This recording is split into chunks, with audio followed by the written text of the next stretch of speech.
I was born in Ukraine in 1997, just 6 years after it declared its independence. And it seems now Ukraine must fight for its independence again, because a single megalomaniac needs to prove something to the world. I'm sure we all know what is happening in Ukraine by now. We have seen it on the news and everywhere, and countless people have shared their side of the story. Now here comes mine, and what you can do about it, and what I will do about it.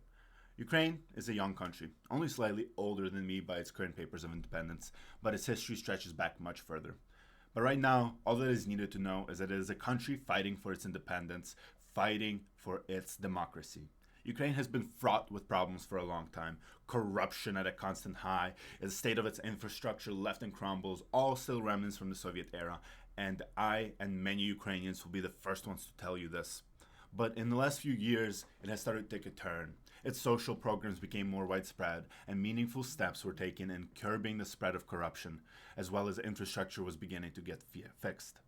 All led in big part not by parliament or some singular person leading the revolution of Ukraine into a brighter future, but painstakingly, step by each individual Ukrainian.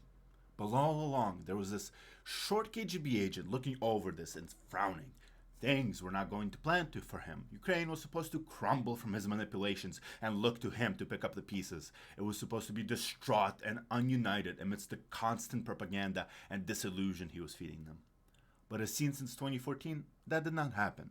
His machinations united Ukraine, and its people solidified their will against him. Now, as Ukraine reaches out to the West for protection against the very thing that is happening right now, he starts a war to take what he could not control, throwing out insane rants about Russia's nuclear capabilities and putting the world on the brink of World War III. And now, most of it may feel overwhelming.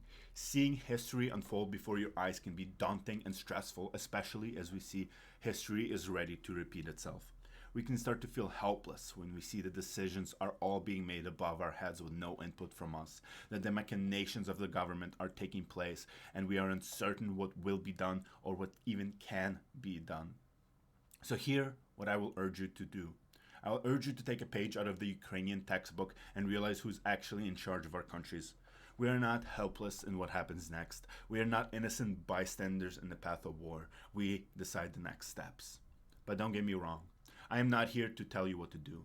Not here to say that we should declare World War III and bring boots on the ground to help Ukraine.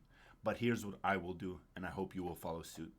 I will call my representative in Congress and tell them that we should support Ukraine as much as possible, that we must make each inch of claimed ground captured by the Russians as painful as possible, both economically and militarily. This war will only end when Putin sees that he bit off more than he can chew, and if you think if he has Ukraine, that he will stop his aggression on weaker countries. I want you to look back in history and tell me when that has ever been the case. Enough of vague threats and sanctions and promises of military aid. Ukraine needed those weeks ago, when we knew this attack was coming. Now, I will leave you with a personal anecdote from my experience.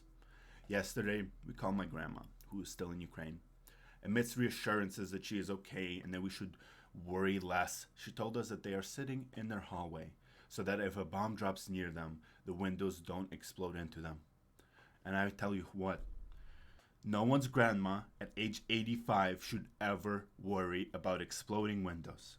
Her biggest concern should be what color of thread to use and for knitting, and not worries of bombs exploding in her street, not in the 21st century.